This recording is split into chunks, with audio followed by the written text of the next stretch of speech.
የሱዳን ሉዓላዊ የሽግግር ምክር ቤት ምክትል ሊቀመንበር መሐመድ ሐምዳን ዳጋሎ አዲስ አበባ ገቡ። ዳጋሎ በአዲስ አበባ ቆይታቸው ከበርካታ የኢትዮጵያ ባለስልጣናት ተገናኝተው እንደሚወያዩ ተዘግቧል። የተባበሩት መንግስታት ድርጅት የሰብአዊ መብቶች ባለሙያ የሆኑት አዳማ ዲየንግ ከዛሬ ጀምሮ በሱዳን ሊያደርጉት የነበረው ጉብኝት ተራዘመ። በየመን ሳዳ ከተማ በሚገኝ እስር ቤት ላይ በተፈጸመ የአየር ድብደባ በትንሹ 80 ሰዎች ተገደሉ። የተባበሩት መንግስታት ድርጅት ዋና ጸሐፊ አንቶኒዮ ጉተሬዝ አሰቃቂውን ድብደባ አውግዘው ምርመራ እንዲደረግ ጥሪ ሲያቀርቡ ሳውዲ መራሹ ግብረ ኃይል ጥቃቱን አልፈጸምኩም ብሏል። ባለፈው መስከረም በተካሄደው የጀርመን ምርጫ በታሪኩ የከፋ የተባለ ውጤት የገጠመው ክርስቲያን ዴሞክራቶች ህብረት ፓርቲ አዲስ መሪ መረጠ። ዛሬ ቅዳሜ በኢንተርኔት በተካሄደ ስብሰባ ብቸኛ እጩ ሆነው የቀረቡት ፍሬድሪሽ ሜርዝ በመሪነት መመረጣቸውን ፓርቲው ይፋ አድርጓል። ሶስቱ የባልቲክ ሀገራት አሜሪካ ሰራሽ ጸረ ታንክና ጸረ አውሮፕላን ሚሳኤሎችን ከሩሲያ ለተፋጠጠችው ዩክሬን ሊልኩ ነው። ኢስቶኒያ፣ ላቲቪያ እና ሉቴኒያ በደረሱበት ውሳኔ አሜሪካ ተስማምታለች። ኢስቶኒያ ጀርመን ሰራሽ የጦር መሳሪያዎችን ለዩክሬን ለመስጠት ብትፈልግም ከበርሊን ተቃውሞ ገጥሟታል። ዜናው በዝርዝር። የሱዳን ሉዓላዊ የሽግግር ምክር ቤት ምክትል ሊቀመንበር መሐመድ ሐምዳን ዳጋሎ አዲስ አበባ ገቡ። ሄሜቲ በሚል ቅጽል ስማቸው የሚታወቁትና የሱዳን ወታደራዊ አስተዳደር ሁለተኛ ሰው የሚባሉት ሉቴናንት ጀነራል ሐምዳን ዳጋሎ አዲስ አበባ የገቡት ለ2 ቀናት የሥራ ጉብኝት ነው። ጠቅላይ ሚኒስትር አብይ አህመድ በትዊተር አጭር የእንኳን ደህና መጡ መልእክት አስተላልፈዋል። የኢትዮጵያ መከላከያ ሚኒስትር አብርሃም በላይ ሄሜቲን በቦሌ አውሮፕላን ማረፊያ ተቀብለዋቸዋል። የሱዳን መንግስት የሚቆጣጠረው ሱና የዜና ወኪል እንደዘገበው ሄሜቲ አዲስ አበባ ሲደርሱ ከመከላከያ ሚኒስትሩ በተጨማሪ የኢትዮጵያ ከፍተኛ ባለስልጣናትና የደህንነት ኃላፊዎች በአቀባበሉ ላይ ተገኝተው ነበር። መሐመድ ሐምዳን ዳጋሎ በአዲስ አበባ ቆይታቸው ከበርካታ የኢትዮጵያ ባለስልጣናት ተገናኝተው እንደሚወያዩ ተዘግቧል። ኢትዮጵያና ሱዳን ባለፉት ዓመታት በሚዋሰኑበት የድንበር አካባቢ በሚገኘው አልፋሽጋ የይገባኛል ውዝግብ ግንኙነታቸው ሻክሮ ቆይቷል። በትግራይ ጦርነት ከተቀሰቀሰ በኋላ በሺዎች የሚቆጠሩ ሰዎች የሁለቱን አገሮች ድንበር አቋርጠው ወደ ሱዳን ሸሽተዋል።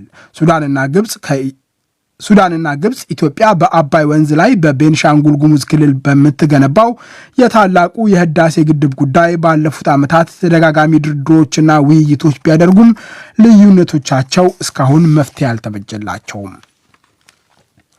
የተባበሩት መንግስታት ድርጅት የሰብአዊ መብቶች ባለሙያ የሆኑት አዳማ ዲየንግ ከዛሬ ጀምሮ በሱዳን ሊያደርጉት የነበረው ጉብኝት ተራዘመ። አዳማ ዲየንግ ለ6 ቀናት ያደርጉታል የተባለው ጉብኝት የተራዘመው በሱዳን ባለስልጣናት ጥያቄ መሆኑን በተባበሩት መንግስታት ድርጅት የሰብአዊ መብቶች ከፍተኛ ኮሚሽን በዛሬው ዕለት ባወጣው መግለጫ አረጋግጧል። ከሱዳን መንግስት ለአዳማ ዲየንግና ለባልደረቦቻቸው ቪዛ ተሰጥቷቸው የጉዞ ዝግጅት ተጠናቆ እንደነበር ባለሙያው አስታውቀዋል። በሱዳን የሰብአዊ መብቶች ጥሰት የተፈጸመባቸውን ጨምሮ የአገሪቱን ባለስልጣንና ሌሎች ባለድርሻዎች ለማነጋገር ውጥን ነበራቸው።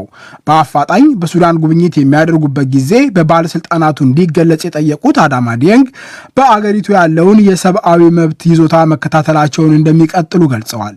አዳማ ዲየንግ በሱዳን ያለውን የሰብአዊ መብት ይዞታ የሚከታተሉ የተባበሩት መንግስታት ድርጅት ከፍተኛ ባለሙያ ሆነው የተሾሙት አምና በህዳር 2013 ዓ.ም ነበር። በየመን ሳዳ ከተማ በሚገኝ እስር ቤት ላይ በተፈጸመ የአየር ድብደባ በትንሹ 80 ሰዎች ተገደሉ።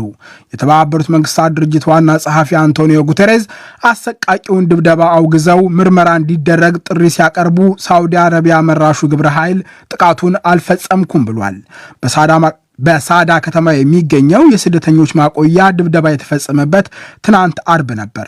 በየመን የቀይ መስቀል ቃል አቀባይ ኦማር ባሺር በጥቃቱ ከ100 በላይ ሰዎች መገደላቸውንና መቁሰላቸውን ለፈረንሳይ ዜና አገልግሎት ተናግረዋል።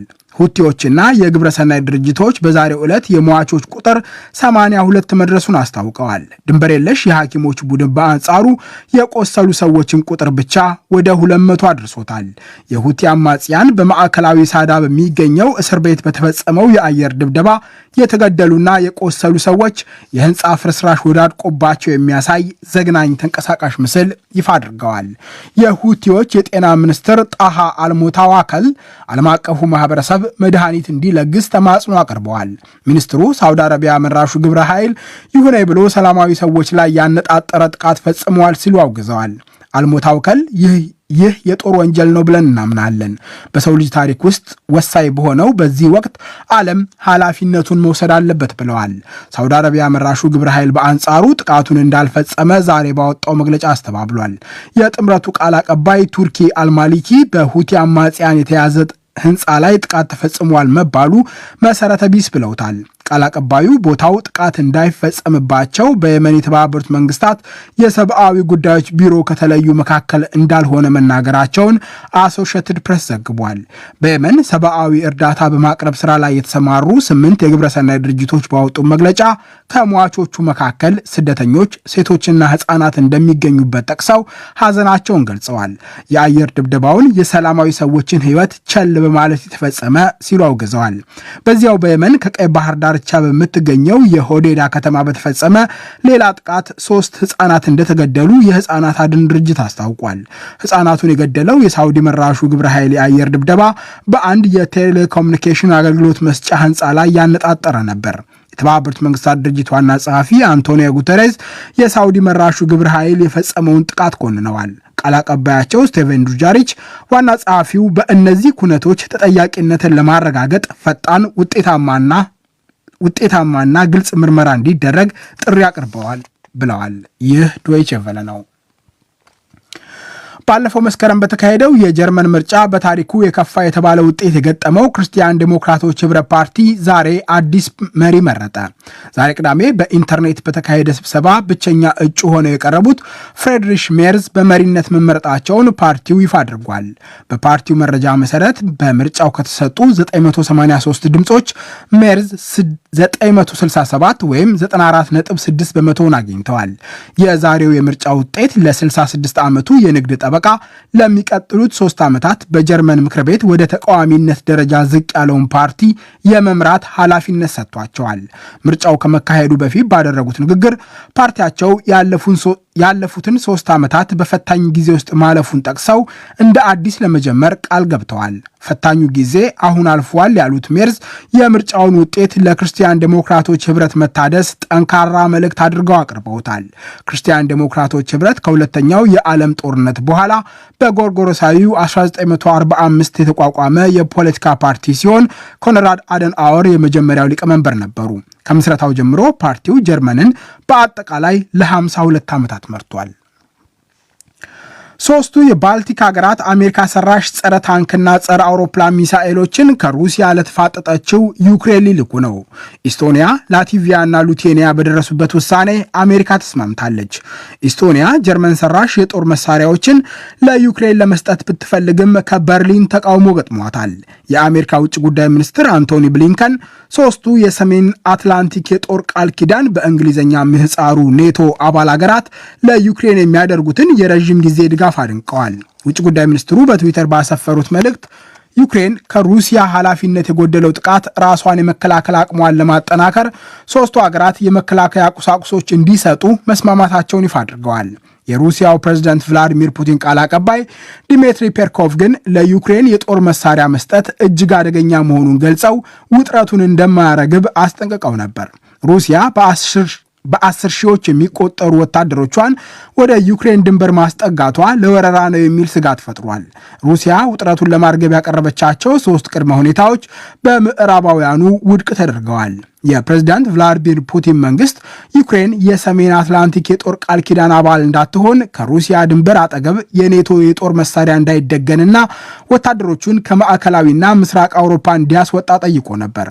ትላንት የሩሲያ ውጭ ጉዳይ ሚኒስትር ሰርጌይ ላቭሮቭ እና የአሜሪካ አቻቸው አንቶኒ ብሊንከን ውይይቱን ለማርገብ ያደረጉት ውይይት ያለ ፍሬ ተጠናቋል። የኢስቶኒያ፣ ላቲቪያ እና ሊቱዌኒያ የመከላከያ ሚኒስትሮች በትናንትናው ዕለት በጋራ ባወጡ መግለጫ የዩክሬንን ሉዓላዊነትና የግዛት አንድነት ከሩሲያ ጥቃት ለመከላከል በጋራ እንቆማለን ብለዋል።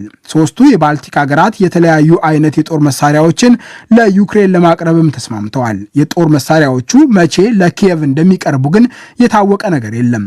ኢስቶኒያ በቀድሞዋ ሶቪየት ህብረት የተመረቱ በአንድ ወቅት የምስራቅ ጀርመን ንብረት የነበሩ ረዥም ርቀት ተወንጫፊ መድፎች ለዩክሬን ለመስጠት የበርሊን ፈቃድ አስፈልጓታል። ብሪታንያና ፖላንድን የመሳሰሉ የኔቶ አባል ሀገራት ለዩክሬን የጦር መሳሪያ እንዲሰጥ ቢስማሙም ጀርመን ፈቃደኛ ሳትሆን ቀርታለች። ጀርመን ከኢስቶኒያ የቀረበላትን ጥያቄ ውድቅ ማድረጓን ዘ ዎል ስትሪት ጆርናል የተባለው ጋዜጣ ዘግቧል። የሩሲያ፣ የዩክሬን፣ የፈረንሳይና የጀርመን መንግስታት የፖለቲካ አማካሪዎች በመጪው ሳምንት በቀውሱ ላይ ለመምከር በፓሪስ እንደሚገናኙ ሬውተርስ ዘግቧል።